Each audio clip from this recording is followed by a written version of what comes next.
안녕하세요. 황태영 원장입니다. 오늘 촬영할 유튜브 방송은 최근 발표된 화이자 모더나 코로나 백신 부작용으로 치매가 발생한다는 내용이고요. 하지만 지금 이 내용, 백신 맞으면 치매가 3년 전에는 가짜 뉴스라든지 허위 정보라는 식으로 뉴스에 보도된 적이 있습니다. 하지만 결국 시간이 지나서 확인을 했더니 이게 허위 정보 가짜 뉴스가 아니라 결국 사실로 드러났었고요.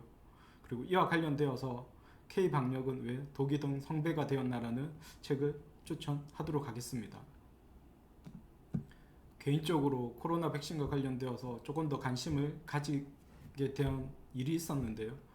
그거는 작년 연말 저희 아버님께서 코로나 독감 백신 접종 후에 혈전이 생겨가지고 그 혈전으로 인한 중풍이 발병하였기 때문입니다.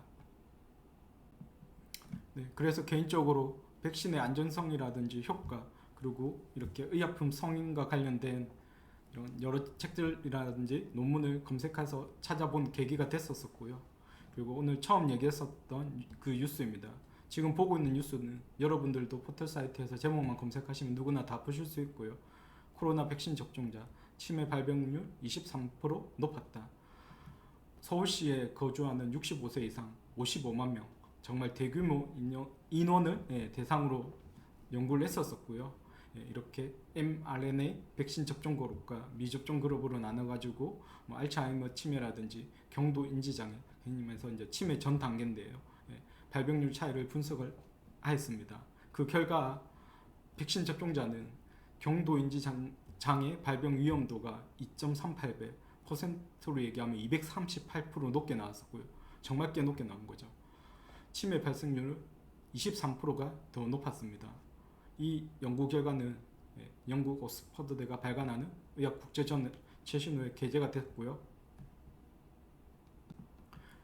조금 전에 얘기 드린 그 의학 뉴스입니다. 저 뉴스 말고도 똑같이 제목 검색하시면 다른 뉴스들도 보실 수 있고요. 관심 있으시면 한번 검색하셔서 찾아보시기를 추천드립니다. 하지만 3년 전에는 백신 부작용 치매가 허위 정보라는 뉴스들만 가득합니다. 지금 보고 있는 캡처화면은 여러분들도 유튜브에서 코로나 백신 치매라고 검색하시면 지금 저 뉴스 말고도 한 2년, 3년 전 이렇게 다 허위 가짜 뉴스라는 식의 뉴스들만 많이 검색이 되는데요. 안타깝게 결국 백신 부작용 치매는 허위 정보가 아니라 지금 사실로 판명이 됐습니다. 감염과 전파를 막을 수 없는 백신을 전 국민 대상으로 접종하였었고요. 특히 어린아이들, 청소년까지 접종하는 것은 정말 큰 문제가 될 수 있습니다. 지금 보고 있는 캡처 화면은 2022년 유럽연합 청문회장에서 백신이 시장에 나오기 전에 코로나 전파를 막는 효과가 있는지 검증했냐고 묻자 그 화이자 측의 지분 관계자가 당연히 하지 않았다고 대답하는 유튜브 영상입니다.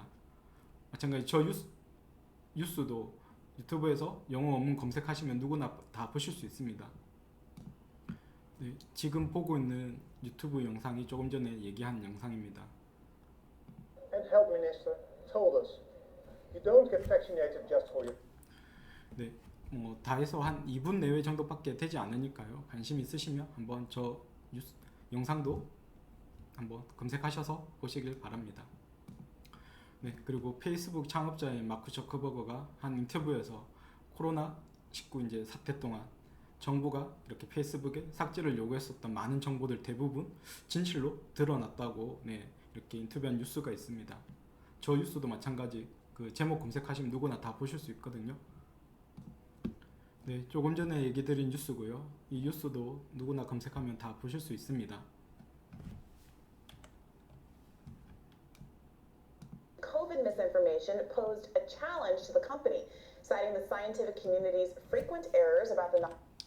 관심 있으시면 한번 찾아보시길 추천드립니다. 그리고 지금 보고 있는 책 내용은 앞에서 추천드렸던 K방역은 왜 독이던 승배가 되어 있는 그 내용입니다. 거기서도 이제 우리나라 방역 및 백신 정책에 깊이 관여했던 전문가들이 마치 남 이야기하듯 우리나라 백신 정책을 비판한 뉴스를 소개한 내용이고요. 그럼 그 중에서 일부 내용만 보면 코로나19 백신의 감염 예방 효과는 거의 없다. 50세 이하는 백신 부작용 위험을 감수하면서까지 접종을 강제할 필요가 없었었다. 코로나19는 소아청소년에게 위험한 감염병이 아니었다. 시간이 지날수록 청소년의 경우 백신 부작용을 심하게 겪는 사례가 적지 않다. 네, 조금 전에 소개드린 그 의학 뉴스고요. 마찬가지 이 뉴스도 포털 사이트에서 제목 검색하시면 누구나 다 보실 수 있으니까 한번 관심 있으시면 저 뉴스도 검색하셔서 보시기를 추천드립니다. 네, 그 추천한 책 표지이고요. 네, 거기에 보면 플라톤 얘기를 인용하는 부분이 있습니다. 플라톤이 얘기했었다는 정치로 외면 가장 큰 대가는 가장 저질스러운 인간들에게 지배당한다. 저는 그게 정치에만 해당되는 게 아니라 의학 건강도 마찬가지라고 생각합니다. 의학이나 건강에 무지하여 잘못된 선택을 반복하며 건강에 심각한 문제를 초래하게 되는 거죠. 당연히 건강해지기 위한 첫 번째는 의학이나 건강에 대한 올바른 지식이 있어야지 당연히 올바른 행동, 선택을 할 수 있습니다. 그래서 저희 한의원에서 진료를 받아보신 분들은 아시겠지만 한의원의 책이 꽤 많이 비치가 되어 있습니다. 그러니까 자기하고 관련된 건강과 만약에 뭐 비염 때문에 진료 받으러 왔다. 그럼 비염과 관련된 책을 많이 이제 찾아본다든지 뭐 장이 좋지 않아서 한의원에 내원했으면 장 건강과 관련된 책을 구비된 책들을 본다든지 어쨌든 한의원의 책을 이렇게 많이 비치게 된 이유는 환자들이 자기와 관련된 올바른 의학 정보라든지 지식을 제공해 주기 위해서입니다. 그럼 이전까지 잘못된 선택을 반복한 분, 특히 이제 부모님 될 수 있는데요. 거기 책에 비치된 내용들이 불편할 수 있을 겁니다. 하지만 진실이 불편하다고 외면하고 잘못된 선택을 반복하면 그 피해는 아이들이 입게 됩니다. 어떻게 보면 제가 이렇게 한의원에 책을 많이 구비해둬서 환자들을 보게 한다든지 아니면 어떻게 유튜브 방송을 하거나 아니면 블로그도 하는 이유도 마찬가지입니다. 조금이라도 올바른 정보를 일반인들에게 알려서 그분들이 올바른 선택을 하게 되고 그로 인해서 건강이나 의학에 조금이라도 도움을 드리기 위해서거든요. 오늘 방송도 끝까지 시청해 주셔서 감사합니다.